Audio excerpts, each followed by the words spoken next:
Alhamdulillah, Alhamdulillahi Rabbil Alameen. Ashhadu an la ilaha illallah wahdahu la sharika lah. Wa ashhadu anna Muhammadan abduhu wa rasuluh. Assalamu alaikum, my dear brothers and sisters. I said, praise be to Allah. Praise be to Allah, the Lord of all the worlds, and to His Rasul Muhammad sallallahu alaihi wasallam. One of the dangers, I guess, of following learned people, particularly on a limited subject like Islam in America, is that they say everything you were going to say. I have about 11 pages here, and somebody told me that I had to get rid of 3 of them. I think I'm going to have to get rid of a lot more than 3. But what I will do is I'll try to highlight some of the places that they didn't highlight. How's that? Now, you heard that Islam is not new to America. In fact, Islam has about a 500-year continuous existence in America, starting with the slave trade, although we've heard that there were West Africans from Abu Bakr and Mansa Musa first that came here. They didn't leave for us anything in terms of a community. They came for trade, they did their thing, they went back or whatever. But the slaves who came here had to stay. And among those slaves were Muslims who didn't get a chance to go back to West Africa. They had to stay here and establish Islam. So they did their best. As you heard, some of them wrote Qurans, they wrote surahs and ayahs from the Quran. They used to wear skull caps. Some of them were able to keep their names, Abdul Rahman and various other ones. But generally speaking, that heritage did not survive. So primarily, in a sense, because when you're a slave, your children don't belong to you. You have children and they get sold somewhere else. So you can't pass down traditions and religions and so forth very effectively. There's estimated that by 1800, between 1619 when the first 20 slaves were brought here and 1800, about 500,000 Africans were brought to the United States. And as you heard, the estimates are somewhere between 15 and 30% of the men were Muslim and somewhere around 15% of the women. But if you take an average of that, 20%, you come up with about 100,000 slaves who were Muslim.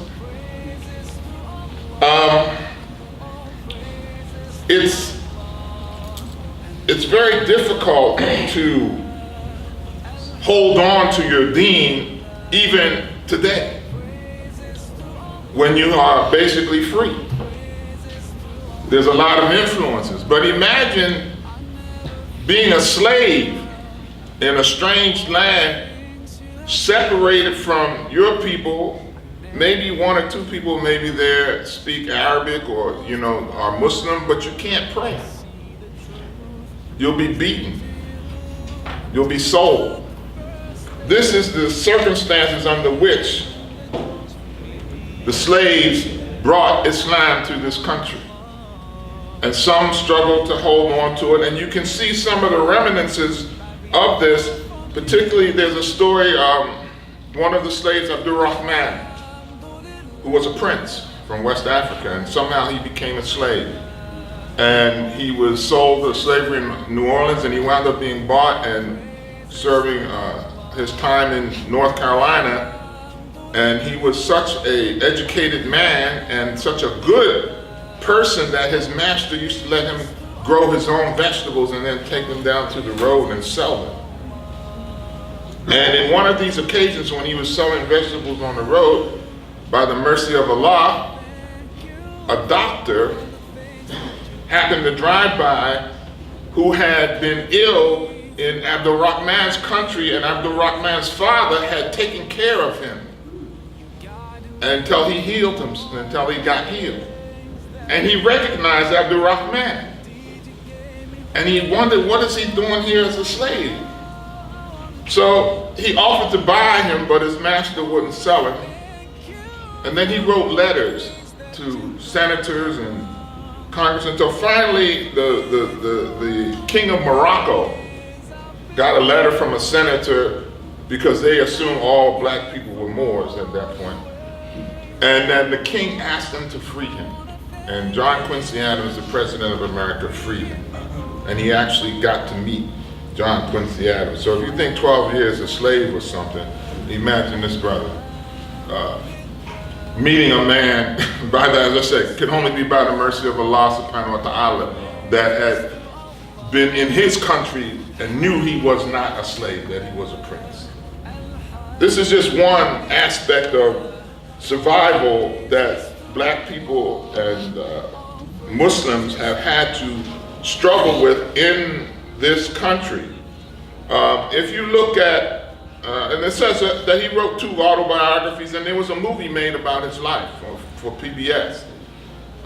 It was directed by a white lady named Andrea Kalin, and it was narrated by the rapper Mos Def. And you can probably get it on, the internet somewhere. It was called A Prince Among Slaves, the story of Abdul Rahman.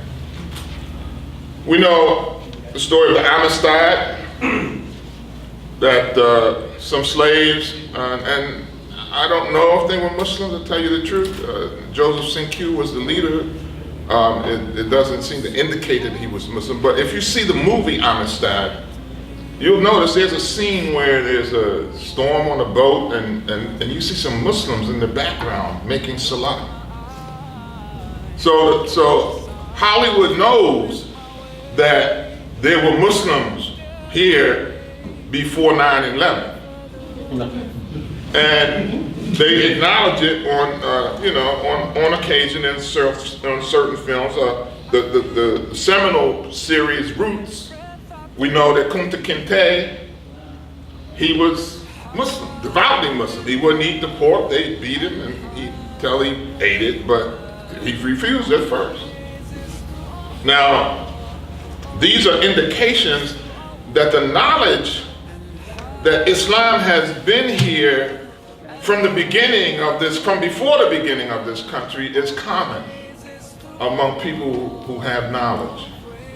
But it's not common in the portrayal or the history of this country when you read it, when it's taught to you. Nobody is going to teach you that Muslims were here and that they practiced their religion, and that by 1619, Islam was 1,000 years old.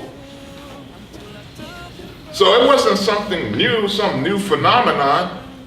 By that period in time, Islam was an old religion, and of course, people knew about it all over the world.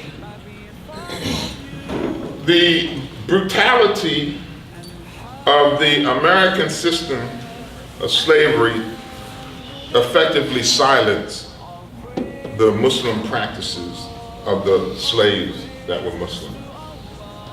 And you don't get a resurgence in Islam among the African American community until between 1878 and 1924, when there was a lot of immigration to America from Europe, but not just Europe, other places as well. And many of these people came from what was called Greater Syria, which included Lebanon and Syria and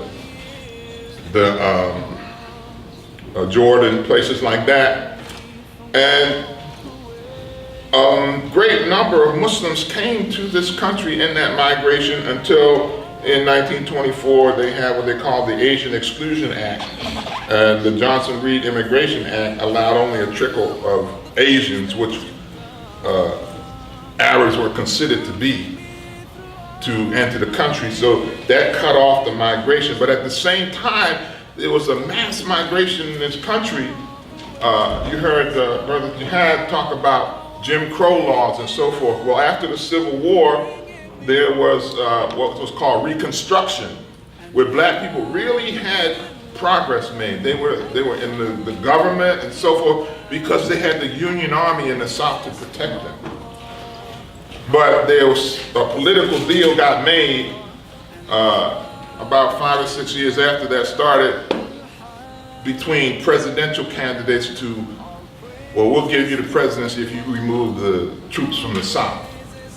So the troops got removed from the South, and what you heard Brother Jihad talk about is Jim Crow laws came into effect, which was, again, racism legalized. Colored fountains, white fountains, colored waiting room, this, no blacks allowed, no dogs, niggers, or Jews, things like that. So many black people left the South because this coincided also with the Industrial Revolution in the North. They left the South to go to the North to get away from this Jim Crow racism and to make economic opportunity for themselves working in the factories and so forth of the North.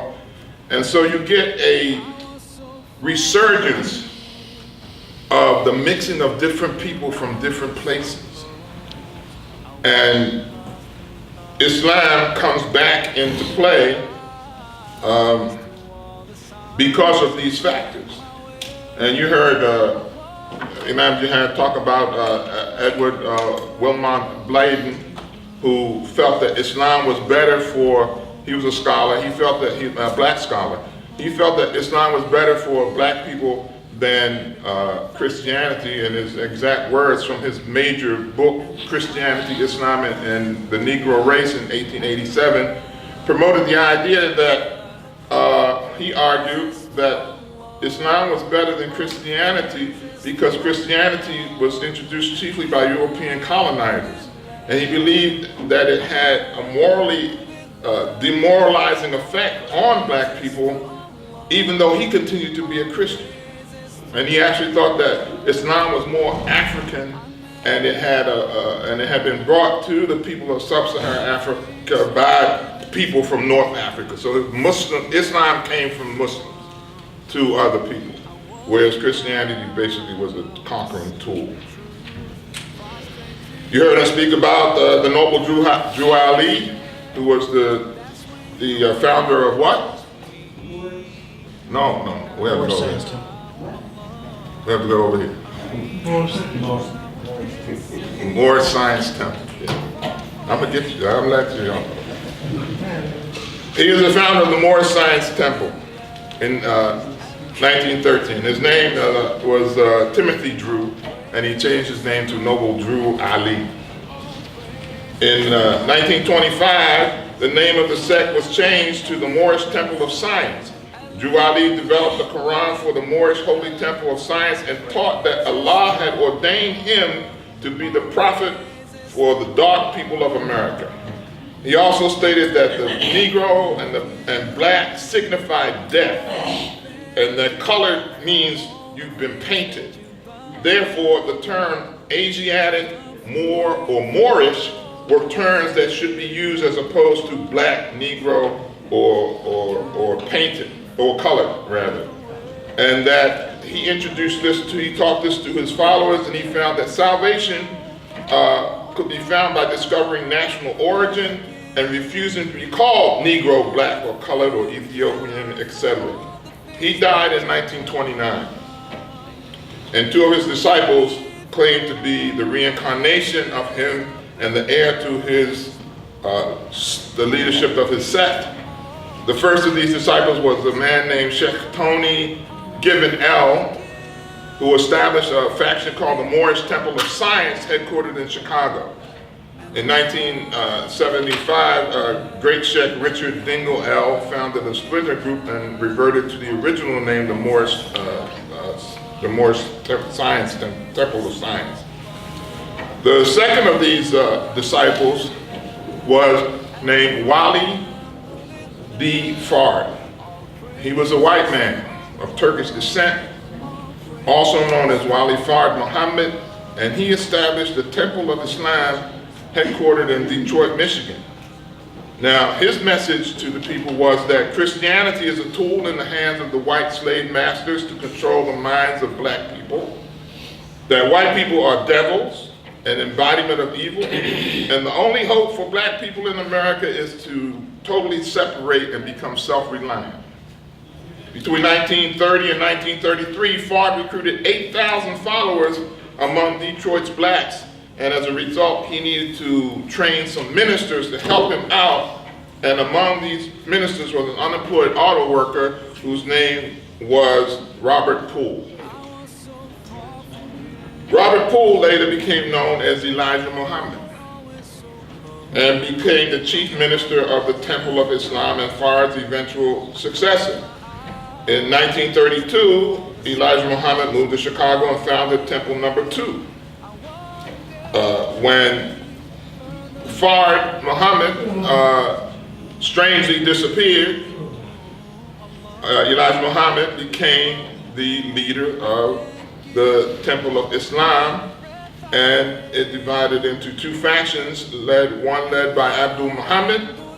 He believed that Fard was a prophet from Allah and kept the name Temple of Islam, and the other faction was headed by Elijah Muhammad, and he believed that Fard was Allah in person. Eventually, the Abdul Muhammad faction got reabsorbed into the Nation of Islam, and Elijah Muhammad expounded his doctrines in a book called Message to the Black Man in America. Elijah Muhammad taught that the ultimate solution facing the American black community was total separation from the white society and the establishment of a black Muslim state somewhere in America or elsewhere. Elijah Muhammad's teachings were not Orthodox Islam, we know. He taught that Allah was a man, W.D. Fard Muhammad, whom he knew personally. He taught that black people created and owned the universe, and that they had founded the city of Mecca. He also taught that a mad scientist named Yaqub had created the white race 6,000 years ago. He was doing genetic work, and he created this monster who was the white man, became the white man. But Elijah Muhammad's program for economic development played a crucial role in the rapid growth of the Nation of Islam, because with the money that was donated by members, he didn't go out and, he bought some things for himself, but he didn't go out and live, off of the people. He bought businesses, he bought properties, he bought things, he farms and things and he had an economic plan for the black people, and he was able to give his members, his followers, employment that needed it. And many of them were coming out of prison, so they needed it. So this was a good thing that he was doing. This is what has not been done primarily since by any black organization, is to organize an economic base through which the members can sustain themselves. We know even in Islam today, you go to the masjid, you ask for sadaqah. If you don't know nobody, you're not going to get anything. And if you know somebody, you're not going to get much. Nobody here is going to give you a job and so forth. And it's not funny. It's an area in which we are desperately lacking. Because we have a lot of, the majority of the people who in this country who come to Islam are African American people. And we've always, as I just said, from the time we got here, we've always been economically depressed because we were working for free. And when we got free, finally, we got racist laws put on us that's put us basically back into a kind of de facto slavery. So we need economic progress. In Islam, we have the principles of sadaqah, we have the principles of zakat, and all of those things, but I don't know how it is in other countries. Here, it's kind of like a missing leg of Islam. And we need to address that situation. Well, Elijah Muhammad, even in his warped perspective of Islam, he addressed that situation, and he was able to grow his organization partly as a result of that. When Elijah Muhammad passed away, well, actually, the biggest growth in his organization was not basically due to him. It was when a young man got out of prison named Malcolm Little and joined the Nation of Islam in Detroit and started to do organization for the Temple Number 1. Elijah Muhammad changed his name to Malcolm X. And now we all know who Malcolm Little is. But he was able, through his charisma and his dedication to the organization, to be the icon, so to speak, for the Nation of Islam and for black manhood in this country. Having gone through the emasculation of slavery and Jim Crow laws and so forth, Malcolm came out, and as Ossie Davis said at his funeral, Malcolm was our manhood. And he gave us our manhood back as black Americans. And he was Muslim. So we got a double shot. Malcolm worked for Elijah Muhammad. He became his basically right-hand man, although it wasn't put like that. But shortly after President Kennedy was assassinated, Elijah Muhammad gave word and orders that none of his ministers should speak about this event. In a question in the interview responding to what he thought about the event, Malcolm said he thought it was just a case of the chickens coming home to roost. For that violation of the commandment of Elijah Muhammad, he was suspended, silenced, not able to speak, and it was during this suspension that he decided to break away from the Nation of Islam and form his own organization, the Muslim Mosque Incorporated, and actually two organizations, and the Organization of Afro-American Unity. Now, the Muslim Mosque Incorporated was a Islamic Orthodox organization designed to teach Orthodox Islam, because he had been to Hajj by that time and saw the difference between what he was taught by Elijah Muhammad and the reality of Islam. And the other organization was a black nationalist organization, but it was non-sectarian, and it was designed to bring black people together and offer the opportunity for black and white people to work together. But he felt that black people could not work together with anybody until they worked together themselves. And that's what this organization was supposed to do. Unfortunately, we know he was killed before that dream was realized, and that put an end to that aspect of Islam in the black community. But the Nation of Islam brought Islam to its highest visibility in this country prior to 9/11.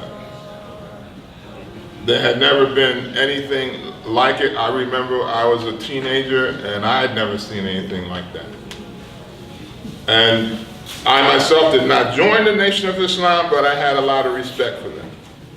You heard Imam Jihad talk about the Hanafi movement, that Kareem Abdul-Jabbar had come through that.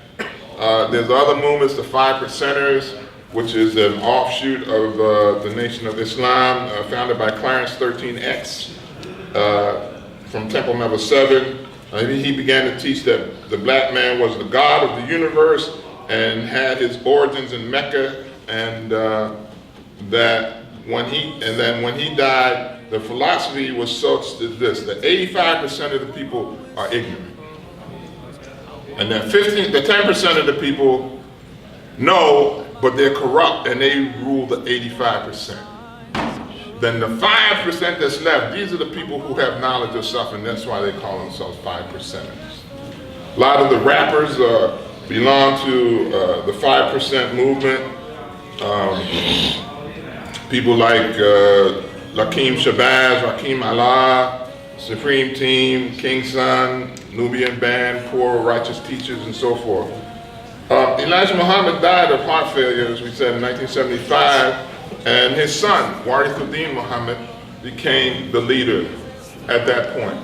Now, this man probably is the Imam of all Imams in America, because at the height of his organization, he changed the name to the Bilalian community, and later he changed it to the World Community of Al-Islam in the West. It was open to all people, but primarily it was black people from the Nation of Islam who had converted over to more Orthodox Islam, and they became moved into the actual Sunni realm of practicing Islam. But at the height of his organization, it's estimated he had somewhere between 500,000 and 2 million people, 2 million followers. Yet, many people, you say Imam so-and-so, and they don't know who he is. Imam Warithuddin Muhammad, oh, that's the black Muslim guy. No. He had more followers probably than any imam in America. As we said, Imam Jihad said, Ahmadiyya movement moved in, they went to the hood, there's Nubian. It doesn't happen. He said, well, they won't take anybody else. I said, then why would you go? If they won't take anybody but you should say, no, I'm not going unless my brother, you take my brother. But that's the marginalization, that's the divide and conquer that has taken place in America, and quite frankly, I don't know what you do about it other than, as an individual person, do your very best to impact the people that you interact with from an Islamic point of view. Last point, you heard Brother Jihad speak about identity and not wanting to be identified as a Muslim and this and that and the other, and he's right, and we know he's right. You got to identify. You can't be a Muslim on Juma and then, I'm Jimmy on Monday. This is hypocrisy.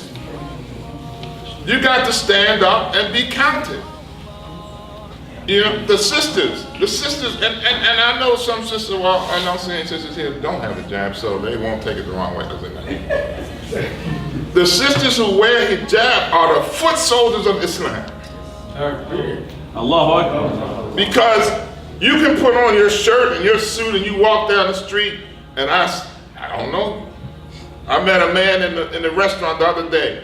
I was walking out, I had lunch, and they were walking there with a suit, and he said, "Salaam alaikum, brother."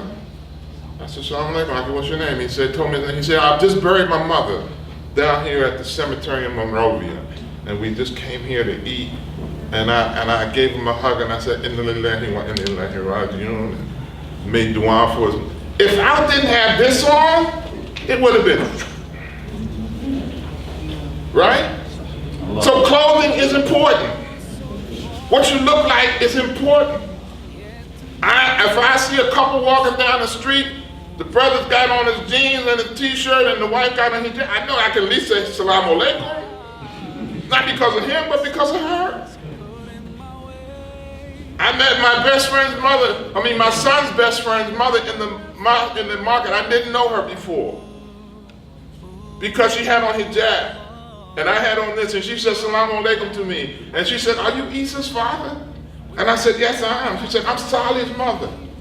And our sons have been best friends since they was this high." I never met her. If I had on some jeans or something, I would never have met her. So please, the sister said, don't matter if you wear hijab or not. It may not matter to her, and that's her prerogative. But it does matter. And the Islamic identity matters. And we have to put forth that identity wherever, whenever we are. And I say that to my own children. I say, if I pass you on the street, how I know you're a Muslim? Please. May Allah help us to do better than we've done. I'm sorry for taking so much time. I hope I didn't take too much of your speech, brother.